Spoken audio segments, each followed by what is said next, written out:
My family doesn't want to take care of my sick uncle, and they can't wait for him to die so they can use his money for a big memorial trip to Europe. But what they got made them completely insane. I live a very different life than the majority of my family. I didn't graduate high school but got a GED and started working as a welder and hunting guide. The rest of my family is pretty successful. For instance, my father is a lawyer, my mom used to be an RN, my brothers own companies, my sister got married to a lawyer, etc. I'm glad my family found a lot of success, but they can be very shallow and often put me down for what I do for work. My mom would comment, "When are you going to school to get a real job?" Or stuff like that. They didn't want to pay for welding school, so I worked at an auto shop to pay my way through. They often go on vacations and cruises without me because I won't be able to appreciate the culture or food and other BS. I love them, but I have been slowly pulling away from them over the last few years since I can tell that we live different lives and they have no interest in sharing their lives with me. Now, my grandfather's brother Mike and I have always been pretty close. Mike and I used to go hunting when I was pretty young, and even though Mike was also working in law, he and I shared a love of the outdoors and nature. About a year ago, Mike was diagnosed with cancer and has quickly gone downhill in the last few months. I have taken a lot of time off of work to care for him since he is my oldest relative, and no one else wants to take care of a frail, sick old man for some callous reason. His wife died 15 years ago and he doesn't have any children. He recently asked me if taking care of him was hurting me financially, and I told him that I was cutting back on hours at work, but I loved him more than any of my other family members, so it was my pleasure to take care of him. The next time I went to visit him, he revealed to me that he was having his will changed and would be willing to go to his hunting cabin. It's not a cabin, it's a small single-family home with power and running water, on 70+ acres, to me, along with about $100,000 to get it fixed up and start your life. He wants the rest of his estate to be liquefied and donated to different causes that he is passionate about. Mike is actively dying now. He asked to be taken out of hospice so he could die at home with his dog. In his own home, my family was talking about how much money Mike has, and how when he dies, they want to convert his hunting cabin into a summer vacation home and how they were going to fund a big memorial trip to Europe on his dime since we are his last remaining family.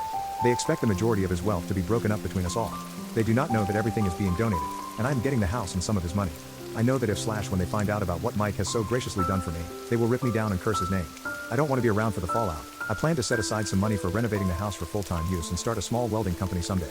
So, would I be the a-hole? Should I cut them out of my life as soon as Mike is gone? Seeing this new greedy side of them has soured me a lot and I don't know if I can't even stand being around them anymore, even though I know that Mike always said that your family should be everything to you.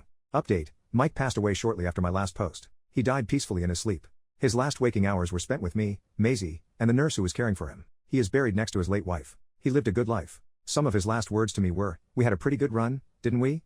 The will issue was hilarious to me and was a great pain reliever. Mike is always looking after me, even after his death, because watching the bombs fall in real time was like chicken soup to my grieving soul. Yes, Mike left the cabin and money for me. He also left me his guns, his dog and her stuff, his fishing pole/tackle, and a few moments from over the years. He changed the will 3 years ago and simply never told me or anyone else in the family. He left various trinkets for other members of our family that were pretty on the nose. For instance, he left my father a bag of old hand tools. My sister got a box of wine glasses. One of my brothers got a drawer full of pens and pencils for your blossoming legal career. He also gave all of us some money for a round of beer in his honor. Watching everyone go from fake sadness to excitement to horror and disgust was quite the trip. My mom kicked the pot of flowers outside the office so hard she tipped it over. My father just stared out the window in silence for a really long time. My oldest brother held it together until we made it home and then started screaming and swearing about getting a fucking box of pencils as a thank you for being part of his life. I have been moved from the disappointed son list to the poop list. As some of you noted, they weren't exactly angry about the cabin and the money Mike left me but more so about his larger assets being liquidated and donated. That drove them completely insane. The main target of their abuse was the primary organization that Mike willed the rest of his estate to, and other than an initial small explosion and some snide comments, they seemed to take it in stride. I haven't spoken to them much ever since Mike's passing and the will issue. There are still issues and such that need to be worked out and I was told it could last up to a year. The cabin has been locked up, so I set up some cameras and a gate alarm. I am moving in slowly, hopping between here and my apartment until my lease is up. It's definitely dated and I'm currently working through renovations and repairs. Because my phone number is tied to my work, I didn't want to change it.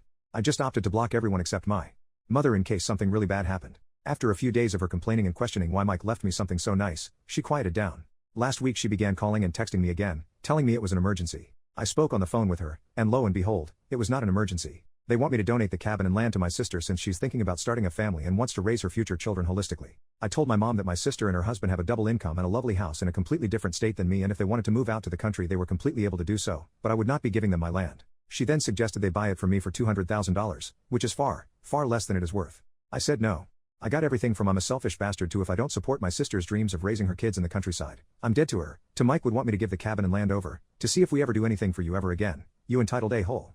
I feel like it should have been harder to hear those things, but it just feels like they're trying to get me to give up what my great uncle willed to me, and it made me angry rather than sad. My sister also got on the phone to cry and say it was her and her husband's dream to raise their kids, specifically on Mike's land. I felt bad saying no to her then, but in hindsight, she's never mentioned it before so maybe this is a new development. Since then, they've contacted me by email, social media, and the like, hounding me to let my sister have/buy the cabin and land. I should have gone completely no contact. I've deleted my socials, and since I've moved job locations, they don't know where I'm currently working. They do, however, know where my house is. Sometime while I was at work, my mom and sister drove over and knocked on the doors, tried to open the side door, and looked in the windows. On my doorbell camera, my mother very clearly tells my sister not to touch anything, so he can't sue. I am thinking of putting up a locking gate. Everyone is now blocked, and I am putting together a list of people that would need to be notified of a phone number change since I want to change my number. I don't know how to keep them from walking onto my property. About 2 weeks ago when I came back to my apartment, my parents were both waiting for me to confront me about how devastated my sister is that her future children won't have the experience of growing up in the country. I'm kind of afraid that they might camp out at the property until I give in. I put up no trespassing signs and I hope that's enough. I know one of my brothers drove by a while back because he snapped a picture of the road my house is on. Other than that, I am well, Maisie is well, and Mike is laughing from the grave. I'll stick around a little longer here, and then I'll be logging out of this account permanently.